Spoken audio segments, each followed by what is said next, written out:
Hello everyone, welcome back to my YouTube channel. My name is Anish and I am a BSc Nursing second year student from Lucknow. Welcome to all of you my YouTube channel. आप लोगों ने अगर मेरे YouTube channel subscribe नहीं किया है तो जाइए और अभी मेरे YouTube चैनल सब्सक्राइब करिए। उसका नाम है nursing with Avnish and bell icon को हिट करना ना भूलिएगा ताकि आने वाला कोई भी फीचर्स अपडेट है वो आपसे छूट ना जाए। तो आज का यूट्यूब वीडियो जो है वो यूपीसी नेट 2026 के बच्चों के लिए है, जिसमें मैंने नर्सिंग एप्टीट्यूड के श्योर शॉर्ट क्वेश्चंस करवाए हैं। Most important question for the first aid nursing aptitude का जो फर्स्ट एड से क्वेश्चन आने वाला है उससे मैंने श्योर शॉर्ट जो कोई प्रश्न आएंगे वही मैंने सिर्फ कवर किया है। तो 100% श्योर रहिए आप लोग कि इससे क्वेश्चन जरूर फंसेंगे आप लोग के। तो बिना देरी किए हम लोग इस वीडियो को स्टार्ट करते हैं। और एक बार हाँ फिर से अगर आपने यूट्यूब चैनल सब्सक्राइब नहीं किया है तो जाइए यूट्यूब चैनल सब्सक्राइब करिए ताकि मुझे मोटिवेशन मिले और मैं और भी आगे वीडियो क्वेश्चन के लाते रहूं। Thank you. चलिए हम लोग बिना देरी किए आगे बढ़ते हैं। फर्स्ट क्वेश्चन, हमारा पहला क्वेश्चन है what is the first aid. First aid क्या है? First add is a long treatment. First aid is a long treatment medical help immediate care before medical help surgery in hospital only medicine is given. तो first aid क्या है? First add is a immediate care before medical help. Doctor से पहले दी जाने वाली जो help है उसको फर्स्ट एड करते हैं। हमारा आंसर हो जाएगा बी। तो अब सेकंड क्वेश्चन पे बढ़ते हैं। सेकंड क्वेश्चन पूछ रहा है golden principles of first aid are called. Golden principle क्या है फर्स्ट एड का? ABC, 3P, ER, ABC, CPR। तो हमारा गोल्डन प्रिंसिपल क्या है फर्स्ट एड का? हमारा गोल्डन प्रिंसिपल है फर्स्ट एड का 3P, यानी इसका आंसर हो जाएगा बी। और ये 3P है क्या? तो हमारा पहला फर्स्ट पी जो है स्टैंड फॉर प्रिजर्व, यानी कि हम लोग संभाल करते हैं, प्रिजर्व करके रखते हैं ताकि मेडिकल हेल्प उनसे मिलने से पहले कुछ खतरा ना हो। प्रिजर्व करते हैं और प्रिवेंट करते हैं कुछ भी इंजरी से या किसी भी स्टिमुलाई से उसको प्रिवेंट करके रखेंगे ताकि उसे किसी भी चीज का खतरा ना हो, मेडिकल हेल्प जब तक ना पहुंच जाए। और तीसरा है हम लोग जो पी है वो होता है कि प्रमोट करके रखना। तो तीसरा पी है प्रमोट, प्रिजर्व, प्रिवेंट, प्रमोट। बस 3P याद रखिएगा आप लोग। और फिर हमारा थर्ड क्वेश्चन पे बढ़ते हैं। तो our third question is full form of DRABC। DRABC का फुल फॉर्म क्या है? तो डी और एबीसी का फुल फॉर्म है direct response at breathing, no. Danger recovery airway breath control, no. Doctor rescue air blood से केयर, नो। तो इसका हो जाएगा हमारा करेक्ट आंसर ए, क्योंकि उसका फुल फॉर्म होता है danger response airway breathing circulation. तो हमारा करेक्ट आंसर हो जाएगा ए। तो आप लोग याद रखिएगा इसको, ये अच्छा मतलब क्वेश्चन था। और हम लोग फोर्थ क्वेश्चन पे बढ़ते हैं। ABC in a first aid, ABC in a first aid stand for. ABC जो है फर्स्ट एड का वो किसके लिए स्टैंड करता है? तो हमारा ऑप्शन देखते हैं। एयरवे ब्रीदिंग, तो हमारा ऑप्शन है airway breathing circulation, aid bandage care, air blood control, ambulance breathing CPR. तो आप लोग को ऐसे में मालूम चल जाएगा कि जो एम्बुलेंस ब्रीदिंग सीपीआर है ये रिलेटेड ही नहीं कुछ। तो और air blood control not related, not related. So our correct answer is option A. Option A जो है हमारा करेक्ट आंसर होगा। तो यही हमारा जो है आंसर करेक्ट हो जाएगा। अब हम लोग पढ़ते हैं हमारे नेक्स्ट क्वेश्चन पे, फिफ्थ क्वेश्चन। तो फिफ्थ क्वेश्चन है हमारा विच item is not usually in a first aid box. कौन सा? ये आप लोग याद रखिएगा कि आइटम कौन कौन से फर्स्ट एड बॉक्स में होते हैं और कौन कौन से नहीं। ये कई बार क्वेश्चन आ चुका है, तो ये इंपॉर्टेंट क्वेश्चन है, ये कई बार आ चुका है। तो हमारा ऑप्शन है बैंडेज, एंटीसेप्टिक, थर्मामीटर, स्टेथोस्कोप। तो देखिए बैंडेज तो होता ही है, एंटीसेप्टिक भी होता है और थर्मामीटर भी होता है, लेकिन स्टेथोस्कोप का यहाँ पे नीड नहीं है। तो हमारा स्टेथोस्कोप इसमें नहीं होता है। जनरल स्टेथोस्कोप जो है हॉस्पिटल में यूज होता है। तो हमारा करेक्ट आंसर हो जाएगा डी। पूछा क्या है इसी में, एक है ना नॉट यूजुअली। तो आप लोग ऐसे क्वेश्चन जो है मतलब पढ़ लिया करिए, पेंसिल लिया करिए और इस पे तब बच्चों का जल्दी में बहुत सारा गड़बड़ होता है, उन्होंने देखते ही नहीं नॉट पूछ रहा है क्या पूछ रहा है। तो आप लोग देखिए यहाँ पे नॉट पूछ रहा है तो हम लोग को वहाँ पे सर्कल करना था, हमें नॉट का ख्याल रखना है। ठीक, तो हम लोग नेक्स्ट क्वेश्चन पे बढ़ते हैं। अब six question. Bright red spurting blood indicates. जो ब्राइट रेड चमकीला लाल तेज बहता खून दर्शाता है, क्या दर्शाता है? अगर ब्राइट रेड प्यूरिटिंग ब्लड है तो किस चीज को इंडिकेट करेगा? तो हमारा वेनस ब्लीडिंग को, आर्टियल ब्लीडिंग को, कैपिलरी ब्लीडिंग को, इंटरनल ब्लीडिंग को। ये थोड़ा सा डीप है, आप लोग जब पढ़ेंगे तो आप लोग को होगा, लेकिन इसका करेक्ट आंसर हो जाएगा आर्टियल ब्लीडिंग को। जब आर्टरी से सॉरी जब जब आर्टरी से ब्लड निकलता है तो वो ब्राइट रेड कलर का होता है, तो उसको ही बोला गया। तो सेवेंथ, अब सेवन क्वेश्चन पे हम लोग बढ़ते हैं। सेवन क्वेश्चन क्या है?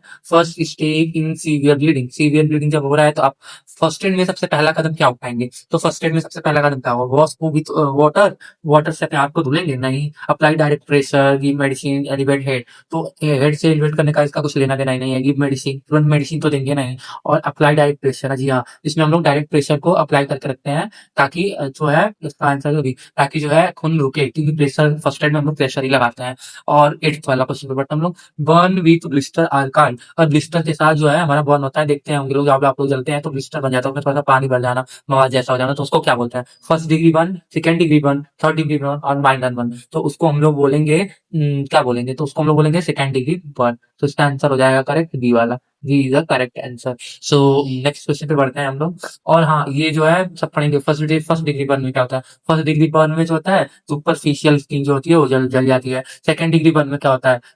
सेकंड डिग्री बर्न में सुपरफिशियल जो स्किन होती है, उसके नीचे जो फर्स्ट लेयर ऑफ स्किन है, डर्मिस, वो भी जल जाएगी। फिर इसमें हाइपोडर्मिस के साथ साथ सब मसल्स वगैरह आ जाएंगे और ज्यादा घाव बन जाता है। फिर हम लोग नेक्स्ट क्वेश्चन पे बढ़ते हैं।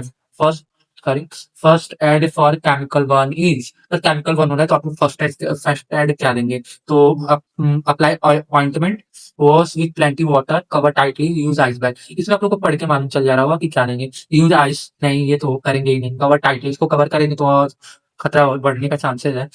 अप्लाई ऑइंटमेंट, ऑइंटमेंट लगा के तुरंत कुछ होगा नहीं, जब तक तो साफ नहीं होगा। तो वॉश हैंड, जी हाँ, हम लोग पहले सबसे पहले क्या करेंगे? अपने हाथों को जो है वो धुलेंगे। तो our correct answer is wash hand भी। ठीक है, तो हम लोग नेक्स्ट क्वेश्चन की तरफ चलते हैं। हमारा नेक्स्ट क्वेश्चन है कि which sign of fracture, which is a sign of fracture? Pain होता है, swelling, deformity, all of the above. तो इसका करेक्ट आंसर हो जाएगा हमारा ऑप्शन डी। यानी कि हमारा दर्द भी होगा, हाथ सूज भी जाएगा अगर हाथ में फ्रैक्चर है। डिफॉर्मिटी, थोड़ा सा टेढ़ापन भी दिखेगा अगर फ्रैक्चर है, तो इसीलिए ऑल ऑफ द एबव, ये हमारा हो जाएगा डी। ठीक है, हम लोग चलते हैं नेक्स्ट क्वेश्चन की तरफ। CPR ratio in adult is used. CPR ratio in adults is used. 15 ratio to 30 ratio to 2 ratio 1 10 ratio 2। तो इसका करेक्ट आंसर हो जाएगा हमारा 13 रेशियो 2। आप लोग पढ़ा नहीं है इसमें कि जैसे होता है तो 30 कंप्रेशन के होता है, 13 कंप्रेशन देते हैं। CPR में क्या होता है? CPR में दिल पे हाथ को जो मीडिया स्टर्नम है उस पे हाथ रखते हैं और दोनों हाथ उस पर प्रेशर लगाते हैं, जिसमें 30 हम लोग कंप्रेशन लगाते हैं और 2 ब्रीदिंग देते हैं। नेक्स्ट क्वेश्चन की तरफ चलते हैं।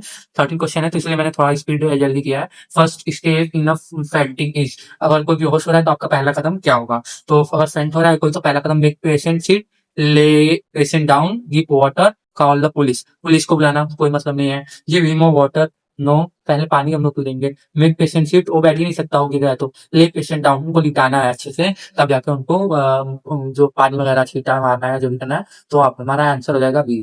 तो नेक्स्ट क्वेश्चन की तरफ चलते हैं। हमारा नेक्स्ट क्वेश्चन है, what what should not be done in snake bite. Snake bite में हमें क्या नहीं करना चाहिए? तो स्नेक बाइट में हमें कीप पेशेंट काम, शांत रखना चाहिए। कट एंड सक द उन, ये करना चाहिए। एमोलाइज, क्या नहीं करना चाहिए? देखिए मुझसे भी गलती हो रही थी ना, क्या नहीं करना चाहिए? कीप पेशेंट शांत, काम, पेशेंट को शांत नहीं रखना चाहिए। कट एंड सक द उन, ये नहीं करना चाहिए। इमोबिलाइज लिम, ये नहीं करना चाहिए। टेक टू हॉस्पिटल, हॉस्पिटल नहीं लेके जाना चाहिए। तो इसका करेक्ट आंसर हो जाएगा कट एंड शट डाउन। बहुत सारी मान्यताएं हैं कि ये घाव से ये हो जाता है, ये हो जाता है, तो ऐसा कुछ नहीं है। तुम्हारा करेक्ट आंसर डी हो जाएगा। ये सारे गलत चीजें हैं, आप लोग तुरंत डॉक्टर के पास जाना चाहिए, काम रहना चाहिए, सब करना चाहिए। इमोबिलाइज तो करना ही चाहिए। इमोबिलाइज जब तक नहीं करेंगे तब तो मतलब ऊपर उठा कर तो नहीं, नीचे उठा के रखो ताकि जो है जहर अंदर ना जाए ब्लड की तरफ से, ऐसे एलिवेट करके रखो। ठीक है, आगे चलते हैं। Best best first aid for choking in adult is. अगर जो है एडल्ट है तो उसमें अगर वो चोक हो रहा है उसको, तो फर्स्ट एड पहला कदम क्या होगा फर्स्ट एड का? बैक ब्लोज, पीठ को थपकी देना है। एब्डोमिनल थ्रस्ट, जिसको हेलमिक मैनवेयर भी बोलते हैं, पेट पर जोर से मारते हैं जैसे, मतलब ऐसे पेट पर जोर से करते हैं। और CPR देना, गिविंग वाटर, पानी देना। तो इसका करेक्ट आंसर हो जाएगा हमारा abdominal thrust. First action in electric shock. Electric shock में फर्स्ट पहला एक्शन क्या करना चाहिए? Touch the patient, switch off the power, give water, run away. क्या हमें भाग जाना चाहिए? नहीं, पानी देना चाहिए, नीडी और बढ़ेगी। टच द पेशेंट, अगर पहले ही आप लोग टच कर दो तो आपको बिजली लगने का चांस है, यही नहीं होगा। तो इसका करेक्ट आंसर हो जाएगा answer answer number B, switch off the power, ताकि करंट का सप्लाई जो है वो बंद हो जाए और आप लोग आगे का प्रोसीजर कर सके। सो 16 नेक्स्ट क्वेश्चन है हमारा 16, which is a sign of medical shock. Medical shock का जो है साइन क्या है? तो पेल स्किन हो जाती है, कोल्ड स्वेट, वीक पल्स। तो मेडिकल जो शॉक है उसमें हम लोग का सब होगा, उपयोग sir, all of the above. ये हमारा करेक्ट आंसर होगा। जब हमें मेडिकल शॉक लगता है तो अब हमारा जो स्किन है पीला पड़ जाता है, हमें ठंडा पसीना आता है, वीक पल्स भी हो जाते हैं। तो आगे बढ़ते हैं, हमारा 17 क्वेश्चन है हमारा, safe safe position for unconscious but breathing patient is safe position for unconscious but breathing patient is sitting position, recovery position, standing position और हेड डाउन पोजीशन। आप लोग बताइए इसमें से कौन सा करेक्ट आंसर होगा।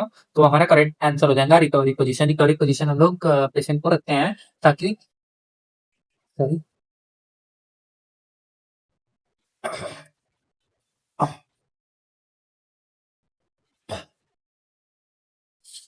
बेहोश लेकिन सांस ले रहा है मरीज, जो बेहोश है और सांस ले रहा है उस मरीज को सुरक्षित स्थिति में रखते हैं, रिकवरी पोजीशन में रखते हैं। सो उसके बाद हम लोग आगे बढ़ते हैं। वेनस ब्लीडिंग कलर इज, जब वेनस ब्लीडिंग होता है तो उसका कलर क्या होता है? Bright red, dark. तो इसका आंसर क्या हो जाएगा? तो इसका आंसर हो जाएगा डार्क रेड। वेनस से जो ब्लड आता है वो डार्क कलर का होता है। इसका आंसर हो जाएगा बी। हम लोग नेक्स्ट क्वेश्चन की तरफ चलते हैं। 19 purpose of splint is to, splint का पर्पज क्या होता है? Reduce pain only, immobilise the limb, stop bleeding की medicine.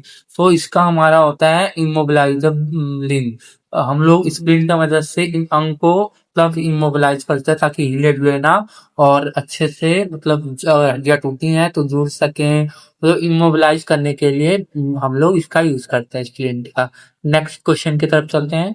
Importance of first add is, first aid का इंपॉर्टेंस क्या है? Save the life, reduce complication, promote recovery, all of the above. तो इसका आंसर हो जाएगा ऑल ऑफ द एबव। हम लोग फर्स्ट एड का इस्तेमाल इसीलिए करते हैं ताकि हम लोग लाइफ को बचा सकें, कॉम्प्लिकेशन को रिड्यूस कर सकें और रिकवरी को, पेशेंट के रिकवरी को प्रमोट कर सकें। और फिर हमारा नेक्स्ट क्वेश्चन आता है 21, first nursing responsibility at an emergency scene is, मतलब नर्सेज का जो है पहला रिस्पॉन्सिबल क्या है, रिस्पॉन्सिबिलिटीज क्या है इमरजेंसी में? गिव मेडिसिन, इंश्योर्स की scene safety, write report, call relatives. तो हमारा पहला क्या है? सीन सेफ्टी हमें देखना होगा। तो हमें हमारा करेक्ट आंसर हो जाएगा answer number B, ensure the scene safety. हमें देखना है कि सारा जो जगह जिस जगह पे है वो जगह सुरक्षित है या नहीं। नहीं सुरक्षित होगा तो वहां से हमें हटाना होगा ऑपरेशन। 22 क्वेश्चन है हमारा कि wall controlling bleeding nurse should use. अगर हम लोग ब्लीडिंग को कंट्रोल कर रहे हैं तो क्या हमें यूज करना चाहिए? Wear hand gloves, paper cloth only. हमें किस चीज का यूज करना चाहिए? तो दस्ताने का यूज करना चाहिए, मतलब ग्लव्स का यूज करना चाहिए। वेयर हमें नंगे हाथ तो करेंगे नहीं, ग्लव्स, जी हाँ ग्लव्स। पेपर का तो इस्तेमाल करेंगे नहीं, क्लॉथ का तो इस्तेमाल करेंगे नहीं, इन्फेक्शन फैलेगा। और स्टेराइल क्लॉथ है तो हम लोग एक बार के लिए हम लोग वो भी ट्राई, तो हम लोग क्लॉथ यूज ही नहीं करते, हम लोग cotton pad, cotton swap, cotton in सब का यूज करते हैं। जब लोग आगे पढ़ेंगे तो आप लोग और सीखेंगे इसमें नई नई चीजें। तो हमारा 23rd क्वेश्चन है, best nursing position of for a patient in a shock is. Shock में अगर कोई मरीज है तो उसे सबसे अच्छा नर्सिंग पोजीशन कौन सा होगा? हम लोग सिटिंग पोजीशन देंगे, सुपाइन, मिथले, elevated, front position, standing position. तो हम उसे कौन सा पोजीशन देंगे? Supine with leg elevated. अगर कोई है शॉक में तो उसको हम लोग लेग एलिवेटेड रखेंगे ताकि अच्छे से सब सर्कुलेशन वगैरह होता रहे और जितना भी ब्लड है तो वो सब ऊपर जाए, मतलब ब्रेन के साथ अच्छे से, ताकि वो जल्द से जल्द ठीक हो सके। 24th question, in unconscious patient nurse should first check. अगर जो अनकॉन्शियस पेशेंट है तो नर्स को क्या सबसे पहले क्या देखना चाहिए? Temperature, pulse, airway, blood pressure. तो nurse should be check first airway कि उसको प्रॉपर सांस अच्छे से आ रहा है या नहीं। अनकॉन्शियस पेशेंट में तो हम लोग सबसे पहले यही चेक करते हैं, इसका एयरवे कैसा है। So our next question 25, during a CPR nurses should place hand on, कहाँ nurses place hand करती है? अपर एब्डोमेन में, सेंटर ऑफ द चेस्ट में, नेक पे, शोल्डर पे। ये भी गलत है, ये भी गलत है। और सेंटर ऑफ द चेस्ट, जी हाँ ये सही है। अपर एब्डोमिनल रीजन एपिगैस्ट्रिक में तो हम लोग रखेंगे नहीं, तो B answer is the correct answer. और हम लोग चलते हैं नेक्स्ट। नेक्स्ट क्वेश्चन है हमारा, for one patient nursing care include. One patient के लिए नर्सिंग केयर क्या होता है? तो break the blister, apply dot cloth, keep area clean and covered, apply ice directly. तो देखिए, ब्रेक द ब्लिस्टर उसको तो बिल्कुल नहीं छोड़ना है, अप्लाई डॉटी क्लॉथ बिल्कुल नहीं, इन्फेक्शन हम लोग नहीं फैलाने जा रहे हैं, अप्लाई आइस डायरेक्टली जी नहीं, हम लोग डायरेक्टली अप्लाई नहीं करेंगे आज को। इसका करेक्ट आंसर हो जाएगा keep area clean and cover. तो ये हमारा करेक्ट आंसर हो जाएगा, आंसर नंबर सी है। ठीक है, हम लोग नेक्स्ट क्वेश्चन की तरफ चलते हैं। While transporting a fracture patient nurse should, अगर हम लोग फ्रैक्चर पेशेंट को ट्रांसपोर्ट कर रहे हैं तो नर्सेस को क्या याद रखना चाहिए? नर्सेस को क्या याद रखना चाहिए? अगर हम लोग फ्रैक्चर पेशेंट को ट्रांसफर कर रहे हैं तो नर्सेस को क्या याद रखना चाहिए? मूव क्विकली विदाउट सपोर्ट, हमें जल्दी जल्दी करना चाहिए बिना सहारे के। इमोबिलाइज द लिम, हमें लिम को जो अंग है उसको स्थिर रखना चाहिए। बेंड द लिम, मोड़ना चाहिए। रिमूव द बैंडेज, बैंडेज को रिमूव कर देना है। नहीं, देखिए हमें क्या करना है, इमोबिलाइज करके रखना है लिम को, ताकि अच्छे से जो है वो हड्डियां जुड़ जुड़ सके। और हम लोग उसको ही बेंड करने लगे, रिमूव करने लगे बैंडेज, अब तो फिर से उसको कॉम्प्लिकेशन हो सकते हैं फर्दर। तो हमें ये सब नहीं करना है इसमें। आप लोग ये क्वेश्चंस जो है ना एप्टीट्यूड के, वो पढ़ के ही समझ में आ जाएंगे कि क्या करेक्ट आंसर होना चाहिए। ये नॉर्मल नॉर्मल लोग ही समझ सकते हैं। तो हमारा 28 क्वेश्चन है कि in a case of poisoning nursing care is to induce vomiting, give food, keep patient NPO and rush to the hospital, let patient asleep।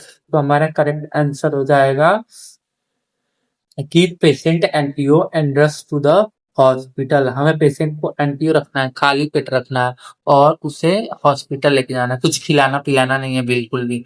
ठीक है, तो हमारा 29 क्वेश्चन पे चलते हैं। 29 क्वेश्चन है, इन अ फेंटिंग और नर्स शुड गिव, जब बेहोशी में नर्स को क्या करना चाहिए? Keep patient standing, elevate the legs, give heavy meal, shake the patient. तो सबसे समझ में आ रहा है, पेशेंट को खड़ा तो कोई रख नहीं पाएगा जब बेहोश हो रहा है। एलिवेट करना चाहिए हमें लेग को, लेग एलिवेट करेंगे तो इसका आंसर हो जाएगा बी, हमें लेग को एलिवेट करना है। तो अब 13 क्वेश्चन है, last question. While handling over patient to the doctor, nurse should, doctor को मरीज सौंपते समय नर्स को क्या करना चाहिए? Give a complete information, leave silently, only show injury, take rest. तो ये वाला कमेंट में आप लोग बताएंगे, जो जो यहाँ तक आ गया है वो कमेंट करे इस क्वेश्चन का आंसर। और कमेंट का आंसर मैं कमेंट में चेक करूंगा, तो प्लीज कमेंट करिएगा प्लीज। और thanks and for watching this video. If you didn't subscribe my YouTube channel, go and subscribe my YouTube channel, press the bell icon, so मैं जो भी और अगला क्वेश्चन जिस सब्जेक्ट पे आप लोग बोलेंगे ले आऊं। नर्सिंग एप्टीट्यूड चाहिए आप लोग को या फिजिक्स केमिस्ट्री यूपी लेवल का, तो मैं ले आऊंगा। Thank you, thanks for watching.